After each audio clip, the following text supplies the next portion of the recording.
Yeah, you can see my slide, first slide, yeah. Yeah, we can see your slides. You can start the presentation. Yeah. So this is my title. I'm one of the clinician and I'm practicing doctor in UK. So mostly it is all clinical presentation, unlike the research presentations we have heard before. So this is my title. This UK is divided into England, Wales, Scotland, and Northern Ireland. So I'm in this part, Wales. So uh, we don't have much sunshine. So I'll be talking on vitamin D. Is it a cure for all or what it is? There is lots and lots of research on vitamin D. So this is mostly UK weather. So I'm afraid we don't have much vitamin D. But so my presentation includes where do we get vitamin D from? Physiology of vitamin D, role of vitamin D in musculoskeletal health, what is vitamin D deficiency, how common it is, disease associated with vitamin D, how to test, how to treat, toxicity, and some very few case studies. How do we treat?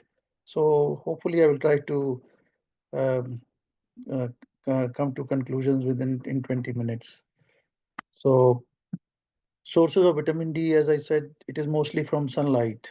So which is not so much available here. Diet, very little. So there are some natural food sources, some like fish, eggs, fortified food, yes, possible, but very little in the form of diet. So mostly it is sunlight. So those lucky people, they are living in sunlight. Supplements, yes, they can give. So it is a fat soluble vitamin. Actually, it is a hormone. Hormone means the body can produce this, but it is in very small quantities from the skin it is produced. There are two types of vitamin D, ergocalciferol and cholecalciferol. So this cholecalciferol is the active form, and this is the one we tend to use in vitamin D capsules.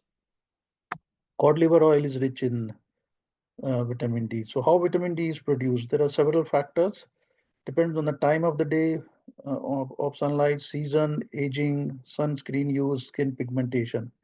So this is a slightly complicated flow chart. So solar radiation absorbed from the skin produces 7-dehydrocholesterol, which converts to vitamin D3, goes to the liver, and then the kidneys they activate. So this is activated vitamin D, goes to parathyroids, bone, intestine, kidney. So a lot of organs are involved in vitamin D metabolism.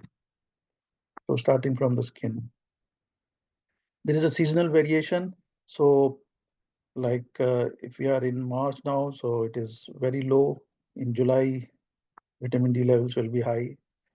So what does actually vitamin D cause? It increases the calcium absorption. So that is the main effect of vitamin D, increases calcium absorption in the gut. It decreases calcium excretion, decreases parathyroid hormone secretion, so regulates parathyroids and it produces more deposit in the bone.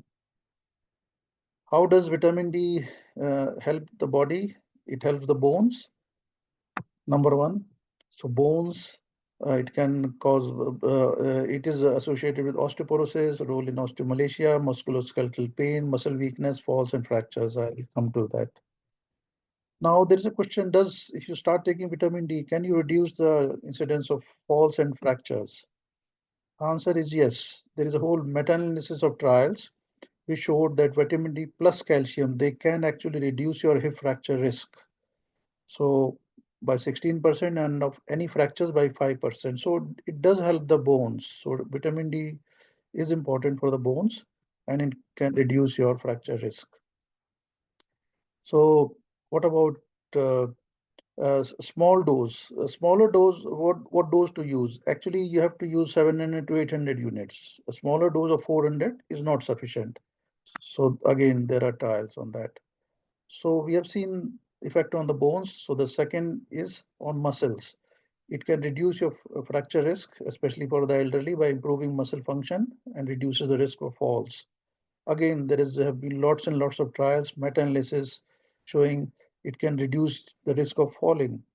So again, we have to use 800 units per day, not less. So how? vitamin D is useful for the muscles. Well, skeletal muscle, they have vitamin D receptors, and vitamin D deficiency causes muscle weakness. Again, it has been shown in meta-analysis. One in three people in the elderly, they will die, they will fall in the community. So you see, it is a huge, huge problem. And vitamin D, there is a receptor, and it directly acts on the skeletal muscle. There is a condition called sarcopenia. Sarcopenia is uh, muscle weakness, fatigue.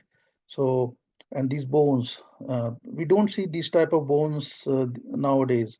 So, bowing of the bones due to rickets is less common. So, sarcopenia is preventable. This rickets is preventable by vitamin D deficiency.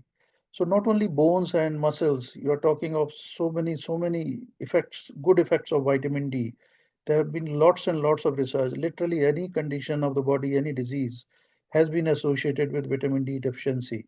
So you see there is so much research going on. Cancers and heart attacks and inflammation, uh, even COVID. So a lot of research has happened. So cardiovascular effects are there for vitamin D, neuromuscular effects are there, balance, as I said, cancer stabilizing effect, autoimmune effects. So there has been a lot of research and association of vitamin D deficiency in these conditions, but causation as such may not be, has not been so much proved other than bones and muscle health. But all these conditions, still it is beneficial. It reduces your risk of all these conditions if you are not vitamin D deficient. So as I said, there is loads and loads of research coming on vitamin D deficiency and association with all these conditions. So in general, vitamin D is good for anybody and everybody. There's so much research going on. Uh, so can it be anti-aging? Is it anti-cancer? Is it anti-diabetes, anti-infective, antidepressant, anti-hypertensive? A lot of drug companies are uh, piling on the research and trying to promote it. So again, uh, more and more research will be coming. And as you see, there is a wide prevalence of vitamin D deficiency. So all these drug companies which promoting It's vitamin D, completely they will be. Mr. Gupta. We are unable to see your slides changing. Can you put it in the presentation mode? Uh,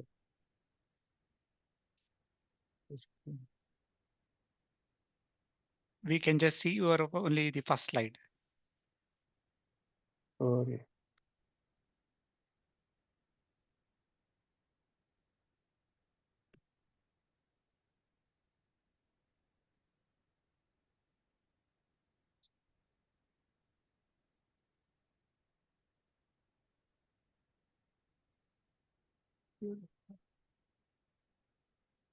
Uh,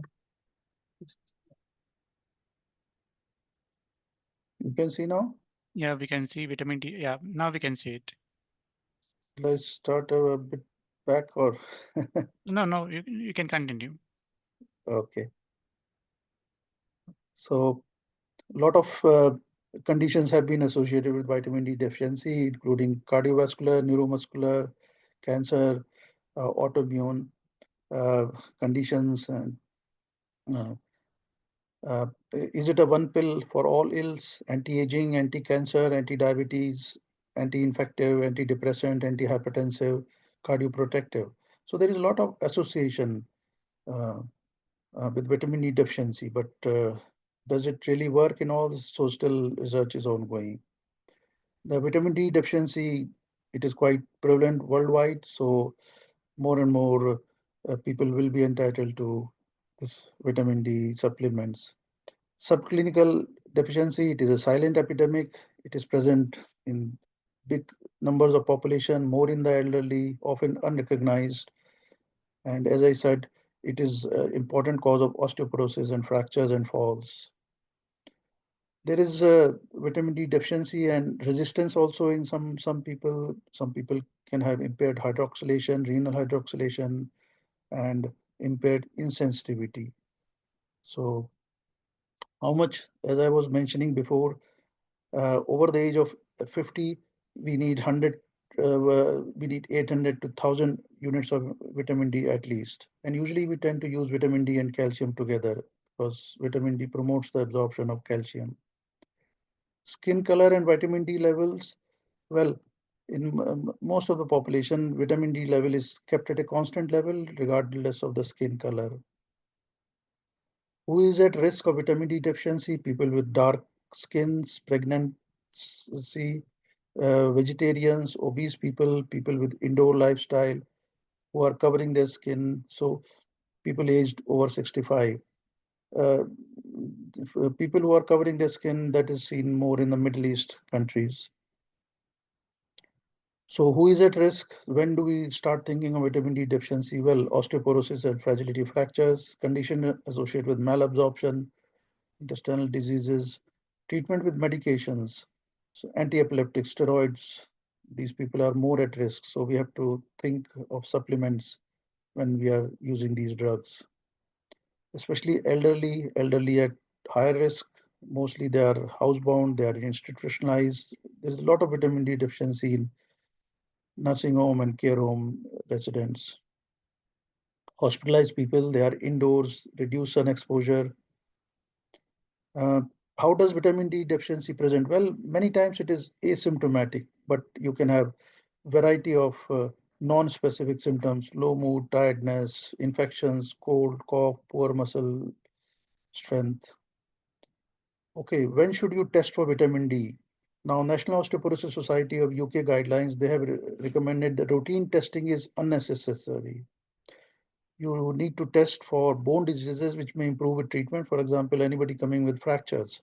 So we usually test for people with fractures prior to when we are using these drugs, injection treatments for osteoporosis. And if there are musculoskeletal symptoms like muscle fatigue, then you can test for this. The levels, therapeutic levels, what you are trying to achieve is more than 50 nanogram per ml. So that is a standard definition nowadays. We try to achieve more than 50 nanogram per ml. So again, this is the National Osteoporosis Foundation worldwide, which says you try to assess those who are at risk. So who are at risk: elderly, malabsorption, renal insufficiency, housebound, ill. These are the people we try to test, not the whole general population. So yeah, just leave it here. Whom to treat? So you have decided whom to test, now who to treat. So again, those people who are vulnerable. So if there is those people are deficient, or if they are inadequate, that people should receive vitamin D, especially deficient and inadequate. Sufficient means above 50. Above 50 don't need treatment, but they need treatment if they are on osteoporosis drugs. So there are a lot of unlicensed treatments available in the market. So uh, our health societies, they say that we have to assess how much vitamin D they need. There are a lot of companies which give mega doses of vitamin D, which may not be safe. So that we have to be careful. We have to follow the recommendations. Um, this again I have said. So what we can do, there are how to use if the person is deficient, you can do a loading dose of 300,000 units over 6 to 8, 10 weeks, followed by maintenance. So this is the maintenance dose. When correction is less urgent, then you can always start with the maintenance dose. So what happens with fracture patients? Usually we try to load them and then we try to maintain them. So uh, this is some other recommendations for prevention. Yeah, as I was saying, combined calcium and vitamin D supplements uh, are usually necessary in patients with osteoporosis and falls. But the problem with calcium, it is not very palatable. So it affects compliance. It is a chalky taste. So people don't like tablets. So vitamin D toxicity is very rare. You can still give mega doses uh, by taking 40 to 100,000 units for 1 to several months. But this is usually we don't recommend. But so that's why we have to be careful with we are buying over-the-counter preparations from all these health areas. So let us just last few slides in practice. What do we do? How do we test? How do we treat? So 60 years female seen in the osteoporosis clinic, test showed raised parathyroid hormone and low vitamin D. Low vitamin D means less than 50 nanomole per liter. So which causes raised PTH, which is called secondary hyperparathyroidism due to vitamin D deficiency. So this person has a fracture, has low vitamin D, will need treatment. So what do? Uh, you don't need to load too much. So you can just give 3,200 units per day for 3 months and followed by 800 to 1,000 units long term. So this is not an emergency. You can uh, treat gently this person.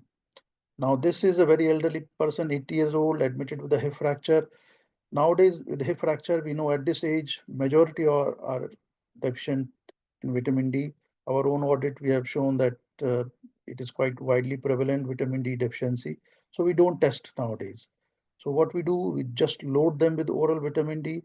This 300,000 units, we give it over 12 period of 12 days, then followed by maintenance. Maintenance, we give calcium and vitamin D because these people are at high risk of both vitamin D and calcium deficiency, and they are needing treatment such as bisphosphonate or other drugs. So we give them rapidly. So we don't test. We just load them, followed by maintenance, and we always give vitamin D and calcium both together. So this is the classical case scenario. Number three, somebody on dialysis with a fragility fracture. So elderly person already on dialysis.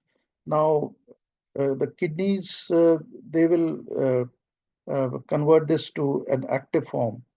So if the kidneys are not working, the vitamin D is not activated. So you have to give activated vitamin D. So you give alpha calcidol tablet daily. And we try to avoid oral calcium because calcium gets deposited in the vasculature. So a calcium is a risk. These people, renal failure patient, they die of heart attacks and stroke. So you want to avoid calcium. So you just give activated vitamin D regularly. Although there is very little evidence in this, this is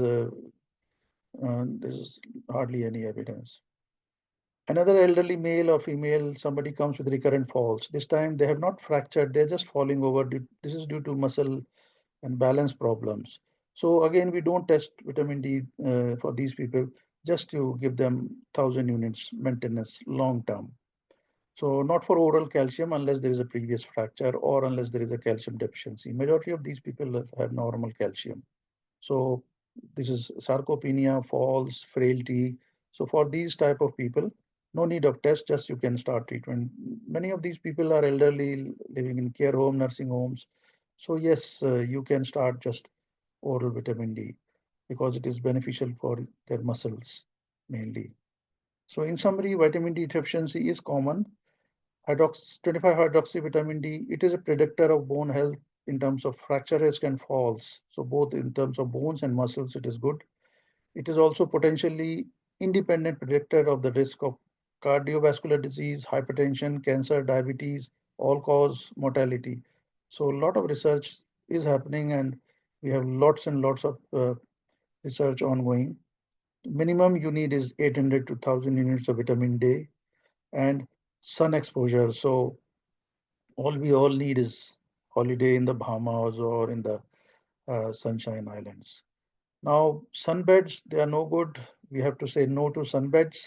There are more chance of melanoma, skin cancer.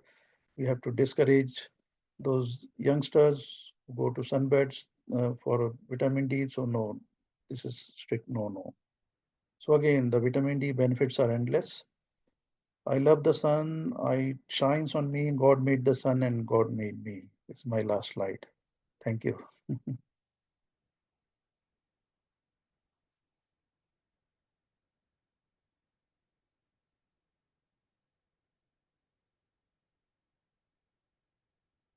Stop sharing.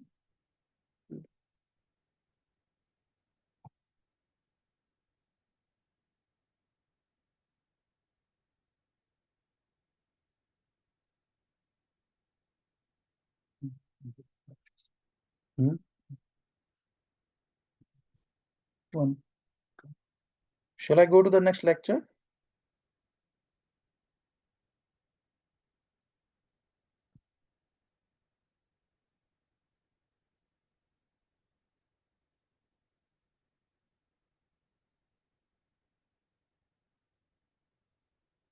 Shall I start the next one?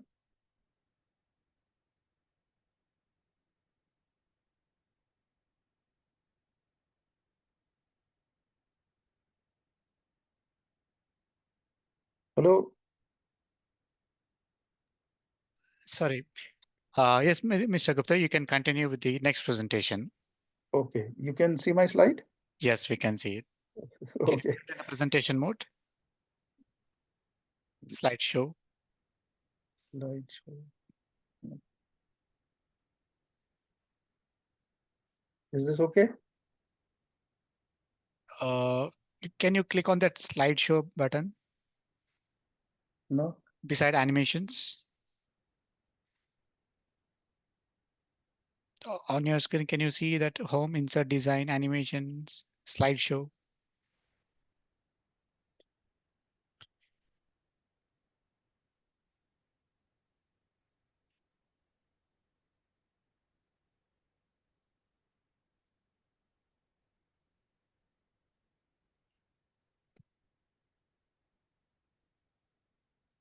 This one? Yeah, fine. Can you move to the Mm, next slide once? yeah. So I'll start with two cases and their management. So although the topic is medical management of hip fractures, I thought I will tell management of Colles fracture also. So this is a case, 57 years female, she's admitted with a Colles fracture. So usually these people, they come to orthopedic surgeon. So as physicians, medical persons, what can we do? So,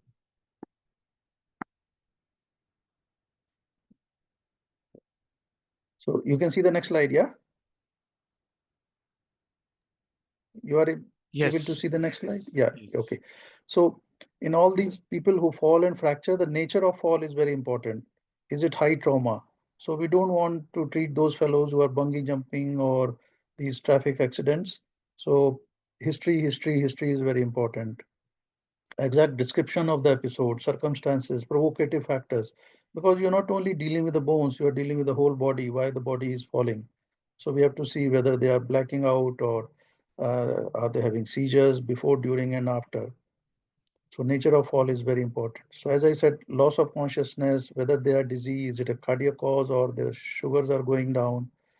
What happens? Were they standing? Were they turning their head? Was it a micturition syncope, coughing, pain? Was there any vertigo? So whenever there's a vertigo, you're talking of some ear problems, history of seizure, TIA. Whenever somebody is having some focal deficit and falling and fracturing, it is called TIA. Drug history is very, very important. So osteoporosis assessment, we check for risk factors. We refer to local fracture liaison service. Everybody, so for example, that patient who has broken the wrist, so this patient needs assessment. Any patient above the age of 50 years with a fracture needs proper assessment. So they need proper blood tests, including calcium, ECG, and drugs. So besides history, we do all the tests, we do the investigations. So this is a very basic checkup.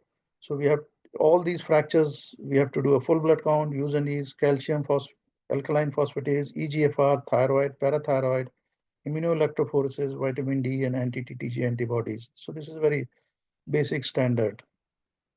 Now these fractures, it is a predictor of future fracture risks. So as you have seen the lady who broke her wrist, it may be just as the beginning of a whole saga of future fragility fractures. So we have to nip this thing in the bud. So she's still young. So she's at risk of vertebral fractures and around the age of 60, 70 at the she's at risk of hip fracture. So you want to prevent this cascade, this recurrent falls and fragility fractures. So if you can investigate what is the reason why, what this lady is falling, what can be done, how you can prevent further fractures. So that's the main thing. What we are talking is postmenopausal osteoporosis. It is an undermanaged but treatable disease. You know, many times patients come to us and they say, "Oh, I'm getting old, so that's why I fell and I broke my bone. So answer is no, you're not getting old. Everyone doesn't get fracture. It is because your bones are thin. So you're not getting old, your bones are thin, or there is some other condition which is the reason. And it has to be differentiated from osteoarthritis, osteonecrosis, which are different conditions. So you have done all the blood tests, then majority of these people, they will need a standardized test, which is called a bone density scan, DEXA scan. So this is available in most of the hospitals in the UK. So we test their bones, how thin or thick they are at the hip and at the spine, and then which comes with a score. So it tells you not only the diagnosis, but also how seriously thin your bones are. So it tells you the diagnosis of osteoporosis if your T score is minus 2.5 and below, severe osteoporosis or osteopenia, that means it is just thinning of the bone. So then you get these clinical risk factors, you get a bone mineral density, and you put it into an equation, which is called a fracture risk assessment tool. This is specific for every country. So all countries, they have their own FRAX tool.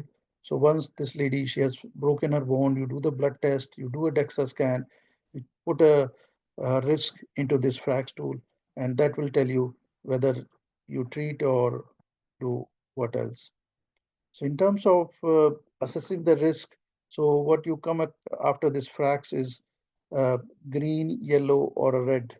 So green means just lifestyle, yellow means you do further DEXA scan, and red means treat. Nowadays there is red and very dark red.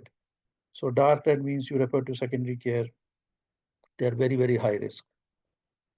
So once you have referred to secondary care or even the GPs, they have to start treatment if they are in a high risk. What you can give HRT nowadays, they are out of favor.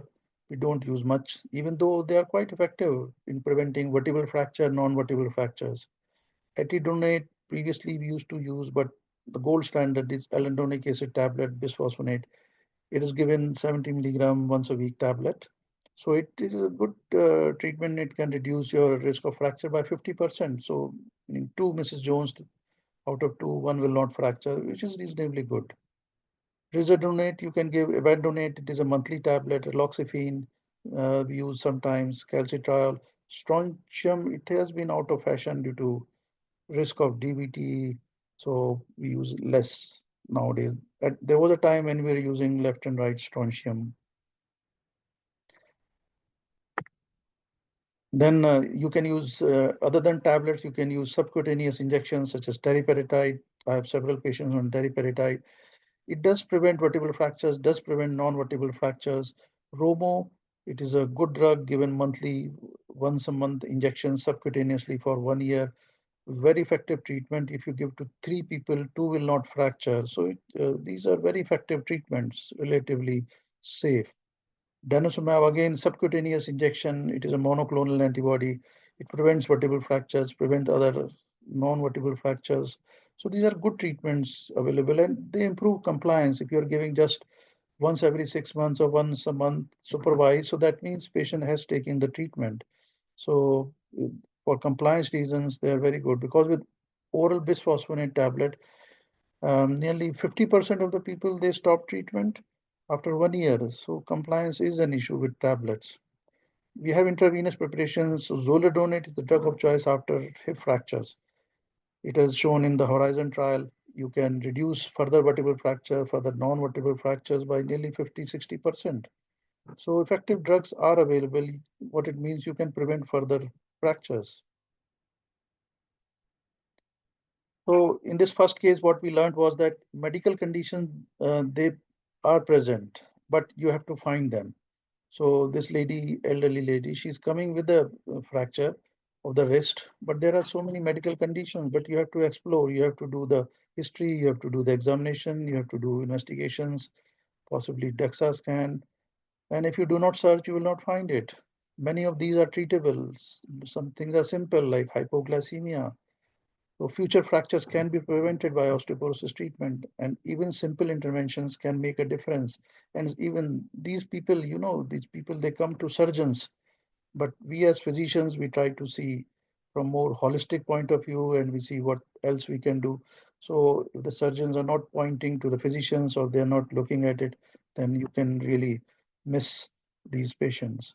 So that was the first case. Second is case hip fracture.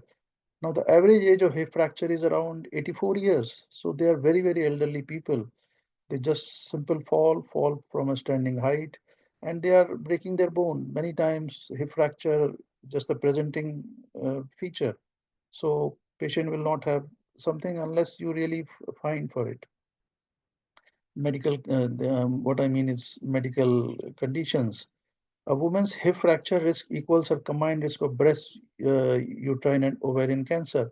So that means hip fracture is more dangerous than all these cancers. But because it happens in elderly, so many times it does not get the full BBC attention, just like breast cancer in the young persons. And nearly one fifth they need long-term care even after the surgeons they have operated. They need long-term care, which is a very serious issue. And there is increased risk of death even after the surgeons they have operated. One in five will die. So it is a uh, death warrant for many of these hip fractures. So really, we should be taking it very seriously. And in my previous slide, I told if somebody comes with a wrist fracture, you can prevent that cascade. You can prevent that person going into a hip fracture. We have effective interventions available. So this again slide shows nearly 80% people they are unable to carry out at least one thing which they were used to do, like washing, bathing, dressing. They're not able to do. So just imagine the quality of life which these people will suffer after a hip fracture. Okay, how do you manage this hip fracture? So you have to fast track from A&E. Straight away they come from in A&E you start IV fluids. So that is important. If potassium is less than 3.5, you give IV potassium. If sodium is high, you avoid saline. So this is the very, very basic things which I am talking. We have to remember 5% dextrose can cause hyponatremia, so we have to be careful. And nowadays, you transfer to a hip fracture ward if a bed is available.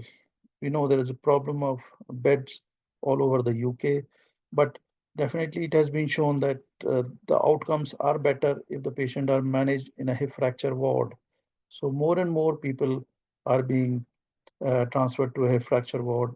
In my hospital, I was the first one to start the acute hip fracture ward, and I have several publications related to acute hip unit. Then these people are in pain. So what do? You give a fascia iliaca block. Majority of them will need. You give IV paracetamol as a regular, not as PRN. You give as regular. You give Oromorph as PRN if they need it. Tramadol note in can cause dizziness. You don't give in epilepsy. You write on the drug chart ondansetron, which is a good antiemetic. You reassess pain. It's not just you leave that person in a corner. No, you reassess the pain. The nurses should check again. We avoid non-steroidals in the elderly. That is one of the very basic rules. More chance of bleeds. Do not delay surgery. This is very, very important. Majority of them, the surgeons will like to operate. So it is an issue over the night time. It is an issue over the weekend. But whenever possible, they have to be operated next day. Delay uh, uh, increases the chance of complications and increases mortality and morbidity. But in some conditions, you have to delay. When supposing fast atrial fibrillation or some very serious cardiac arrhythmias, you have to control their heart rate or improve their blood pressure, severe acute chest infection when roaring chest infection is there, uncontrolled diabetes. Again, this is a relative contraindication. Somebody with a serious heart failure, so better to stabilize 1 or 2 days. But majority, they should be operated within 24 hours. If the person is unstable, if they have a bleeding tendency or severe acute kidney injury, then you can't subject them to surgery. Obviously, anesthetist decides, but between the anesthetist, surgeon, and the orthogeriatrician, an early decision. That is the role of an orthogeriatrician, early quick assessment, role of an anesthetist, early quick assessment is needed. So these people are at high risk of further complications. We deal with perioperative anemia a lot. So this is the definition. If it is less than 80, it means poor outcome shown by research. When do you transfuse? Definitely you have to transfuse if hemoglobin is less than 80. You try to aim around 100. So always check vitamin B12, folate, and ferritin. Chronic mild anemia should not delay. Supposing somebody has, Mrs. Jones has hemoglobin around 90, then you can wait. No need to delay surgery. That is fine. Note, fluids can cause hemodilutional anemia, so just be careful. So anemia, as I said, it is treatable and quickly. Many of these people are elderly, they have comorbid conditions, so confusion is a very, very common condition in these elderly population. Confusion is multifactorial. These people have delirium. Delirium is acute confusion. They have underlying dementia, many of them silent, unrecognized. Drugs, so many they are on 100 drugs causing delusions, depression can cause. So perioperatively, you can get all these things. So I teach my juniors, there are the four main causes of confusion, four Ds, delirium, dementia, drugs, and depression. So if you have checked all these, you have treated their confusion. Obviously, delirium means impaired thinking, memory, concentration. It is recent, acute. Many times, delirium is due to infection or dehydration, and both these things are treatable. And it is a common post-operative complication. As you see, nearly half of them are getting it. Delirium is an independent predictor of mortality. These people, they die. So, which is treatable. Just see, you have failed to pick up infection, you have failed to pick up electrolyte conditions, and these people are dying, which is really, really not acceptable. Try to check you have not overdosed these people with too much painkillers. So, we try to use the 480 for delirium, 480 test as a screening for delirium. Low sodium, very, very common condition in these hip fracture patients, but chronic may be safe. So mild sodium is very, very common. So we see it in so many patients. But if serum sodium is very low, below 120 or so, you have to be careful. So below 120, you need urgent senior input.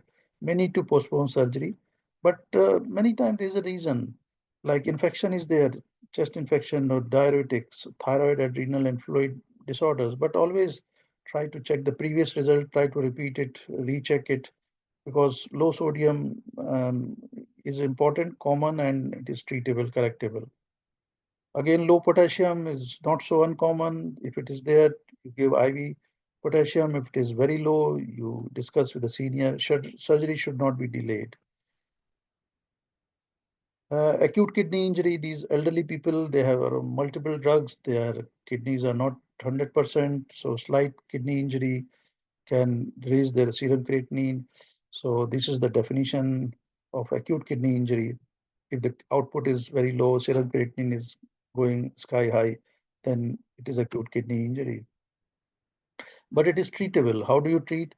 You check previous creatinine. Is it acute or is it chronic? You exclude urinary retention. Always, many of these people, you have to palpate for the bladder and check for the bladder scan. Rule out rhabdomyolysis. Some of these people, elderly, after a fracture, long lie, CK may be very high. So we have to check CK and then give fluids. So fluid. Fluids is very important for acute kidney injury. Kidney don't like dehydration. So you have to push them with fluids. The other opposite is the heart. Heart doesn't like fluids and the kidneys, they like fluids. So you have to have a balance of these two organs. You have to see which organ likes what. Ensure proper hydration, treat infection, and obviously you have to monitor what's going in, what's going out, proper fluid balance. People, they get breathless. So supposing your junior comes and asks you, this patient is suddenly very breathless. So you have to check, is it a cardiac or is it a chest problem? You have to check saturations. You have to check ABG, if the PCO2 is high or low. Is it type 1 failure, type 2 failure? If the chest is crackly, wheezy, is it an infection? So you have to go and see the patient. Junior tells you have to ask, have you seen the patient? Have you noted? What have you noticed? What do you think? So basics are basics. Many basics can be treated in a very basic manner. If it is COPD, you have to decide saturation. Saturation should be between 88 to 92. PE is unlikely up to 10 days post-operatively. So just remember this fact. Immediately after operation, if somebody is breathless, it's very, very unlikely PE, more likely to be infection.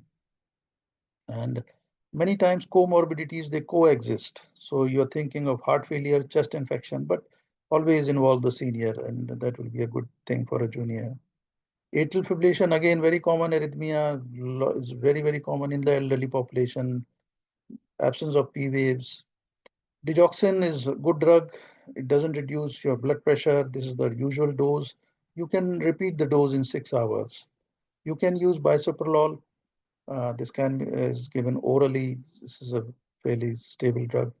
Check the drug chart for omissions. These are simple tips we tell our juniors. Have you checked the drug chart? Have you failed to prescribe? This person was on this drug. Why you did not prescribe this drug? You can put them on a monitor. Again, electrolyte disturbance, very, very common reason of atrial fibrillation. So you have to check these electrolytes. Again, atrial fibrillation, there may be so many underlying reasons like sepsis, hypovolemia, hypoxia, cardiac ischemia. So you have to keep an open mind. So you're not only dealing with that condition, you're thinking of all the ways around it. Senior medical opinion may be needed. This was just one case of silent MI. Elderly, they are present in a non-specific way. So this one orthopedic surgeon, he came running to me. He said, "Oh, I see something abnormal in this ECG." So I said, "Yes, yes, ECG is definitely abnormal. Thanks, you have recognized that this is abnormal ECG. I salute you." So he was very happy. So and then you do the tests and you see it. Oh, it is MI. So then you see ST changes in the ECG. Is it new or old? Sometimes you don't have old ECG, so you consider it as new. Left bundle means a damaged heart always. A right bundle branch block can be normal, but left is always abnormal. Echo is rarely needed preoperatively. Sometimes in previously a couple of years ago, anesthetists they used to delay the operation. They said, no, no, we are not taking because this person has a murmur. So that is a rubbish because aortic stenosis is the reason for murmur, and should people you should not delay surgery just because aortic stenosis is there. You're not going to operate on the valve and keep the patient waiting for surgery. No, moderate to severe heart failure can be managed. Again, you may need a cardiologist for these, but only as medical physicians we are able to manage. So there's a big role of orthogeriatrician, which is a medical specialist jointly working with the anesthetist and the surgeon, all three working together with this patient. So it is a multidisciplinary uh, method of management. Pacemakers, again, they are all very, very different types of pacemakers, these cardiologists they are putting. So it was important to know what type of pacemaker. Is it a pacemaker or ICD? So when was it last checked? Surgeon and anesthetist, they need to be aware. We have to check with cardiology always. So it may be in the patient notes, but cardiologists can give us better information. Before we used to use lots and lots of warfarin. Nowadays we are using these DOACs, direct oral anticoagulants, because they are more safer. So warfarin before we nearly every atrial fibrillation patient was on warfarin, which was a nightmare. Somebody's INR is low, somebody is high, so what we were, this our gold standard rules are aim INR less than 1.5 before the surgery. You don't want the blood to be too thin for surgeons to be bleeding. So you have to check why on warfarin. Sometimes it is just for atrial fibrillation, then you aim for rapid correction. So atrial fibrillation, that's fair enough. But if it is mechanical walls or it is a multiple embolic episodes, then you might have to uh, give subcutaneous heparin once the INR is low, just to prevent any thrombosis episode. So you have to be very, very careful why this person is on warfarin or anticoagulation. High INR. If the INR is high, you give straight away vitamin K, then you recheck, discuss with the hematologist, inform seniors. High risk needs cover, as I was saying, it needs cover with low molecular weight heparin. If somebody is on aspirin, clopidogrel, diparacetamol already, you can write on the drug chart, but you avoid before surgery and 2 days post-operatively. So drug charts, you have to be a bit careful writing. Recent stent. These are elderly people, they have stents. you continue clopidogrel. So continue, nowadays it is fairly safe. So you are able to continue. Discuss with medics sooner and always, and inform and discuss orthopedic registrar. So as I was saying, between orthopedic surgeon, between anesthetist, between the orthogeriatrician, there has to be a common joint approach for the benefit of the patient. Diabetes, again, very common condition in these elderly hip fractures. Type 1, you have to put them first for surgery. You don't want them to be fasting and the sugars going up and down. We use sliding scale insulin, just start sliding scale, nail by mouth. Omit tablets on the day of surgery. For type 2, you monitor the sugars. If it is start climbing down, you start sliding scale. BM20 should not delay surgery unless they are ketotic. If it is 20 or more, you just give a stat, act rapid, and then get on with the surgery. The surgical outcomes depend on how soon these patients are operated. Polypharmacy, a big problem. These people come with the whole bags of drugs. You don't know what they're taking. They are taking from outside. You have to stop and check. As geriatricians, we stop half of the drugs, we start half of the drugs. So we have to review diuretics, antihypertensive, clopidogrel. We do not stop Parkinson drugs. We do not stop steroids. We do not stop anti-epileptics. These are very important. We have to tell the juniors. These are very important drugs. If they can't take orally, you have to stick a NG tube and you have to give these drugs. So they are very important. Or you give injections. Daily review of the drug chart, fluid balance. So basically, the basic things remain basic. So all these basic things should be very basic. Nutrition, many of these need a dietitian. They are frail. We try to give supplements for all fractures. So all these patients, they need nutrition, they need proteins. We build the muscles. Thromboprophylaxis, they need subcutaneous heparin. So these are the usual protocol. Most hospitals, you lower the dose if it is a CKD. Then you continue for 28 days post-operatively because they're at high risk of thromboembolic complications. You can give stockings. You avoid and treat constipation, remove catheters as soon as possible, treat infection.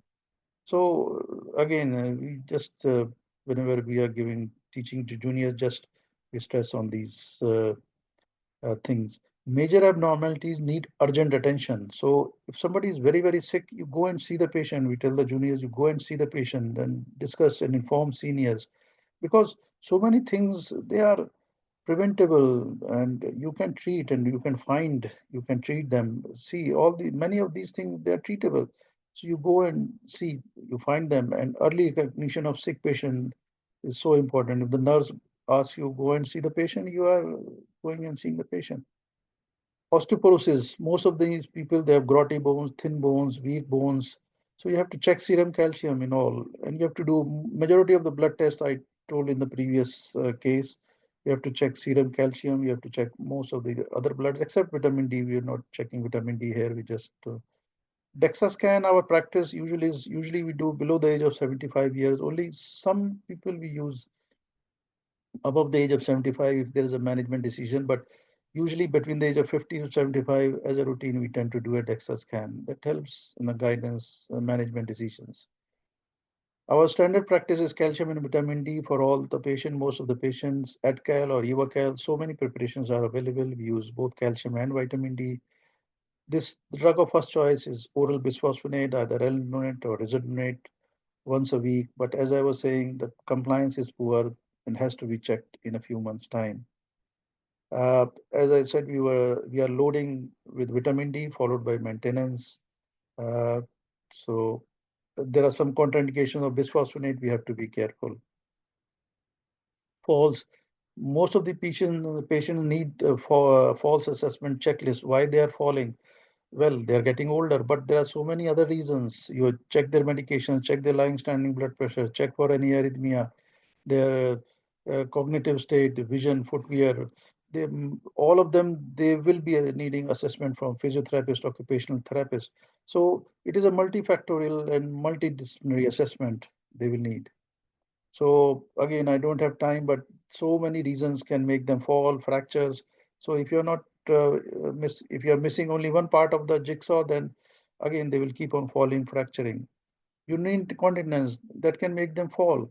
So such simple things, some drugs are available. Yes, you can put some, use some drugs which help their incontinence, so they're not running to the toilet and falling over. In falls, we tend to check the intrinsic risk factors, extrinsic meaning environmental hazards, check the precipitating causes and see their falls risk. Calcium and vitamin D for falls, yes, it does work. Vitamin D deficiency, again, as I was saying in my earlier talk, it is a pandemic now.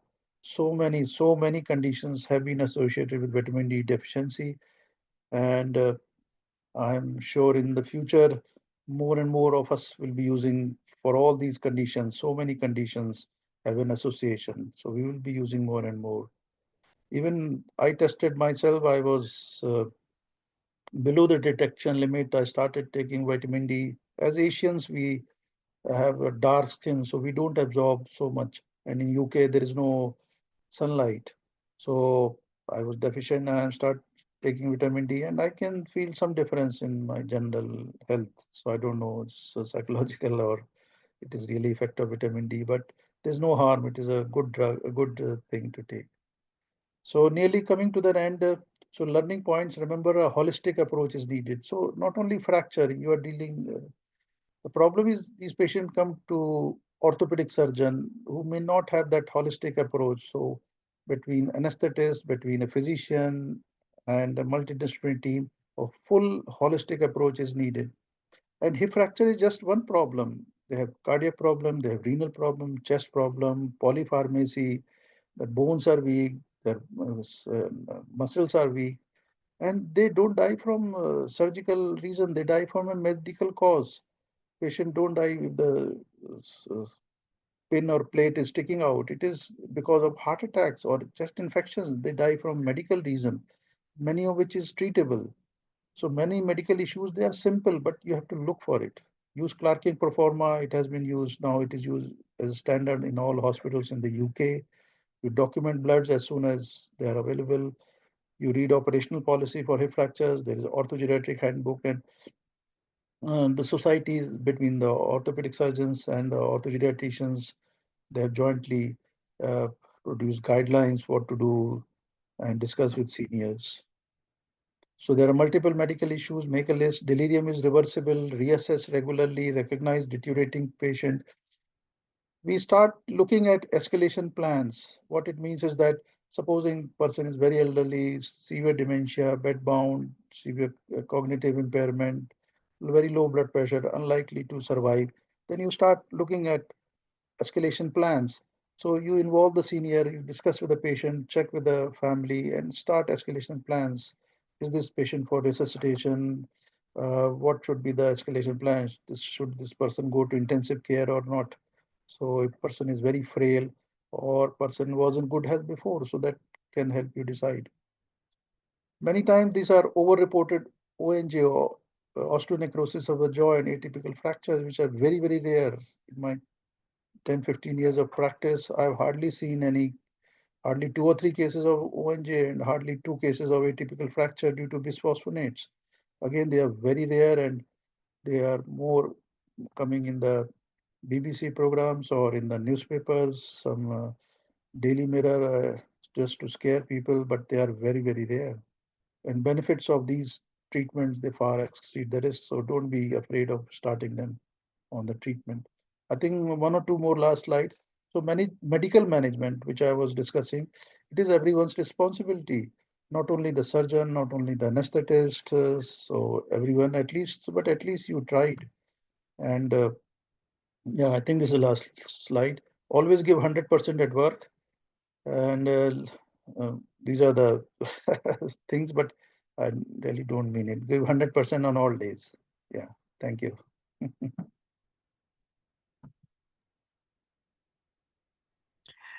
Thank you so much, Abhaya Gupta. That was a long presentation and very insightful information you have given in terms of orthopedics and the key parameters that needs to be monitored. You know, focusing on cardiac arrest. So very interesting. Glad to have you on this board for the presentation. And if we are coming up with any questions, we will be sending an email on that for a detailed explanation. Thank you so much once again for your time. Thank you.